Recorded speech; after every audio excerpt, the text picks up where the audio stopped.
আসসালামু আলাইকুম, কী অবস্থা সবার, কেমন আছেন? আমি এই মুহূর্তে সাইকেল চালাচ্ছি, দেখতে পাচ্ছেন। আমার সাইকেলটি চালিয়ে চালিয়ে আজকে আমি সরকারহাট যাচ্ছি আমার টিউশনে।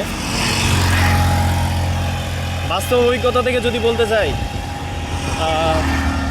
একটি গাড়ির আপনার সামনে 10টি যদি সিএনজি গিয়ে থাকে, তার মধ্যে 4 হতে 5টির বেশি গাড়ির মধ্যে কোনো নাম্বার প্লেট নাই। আমি লাইসেন্স তো নেই,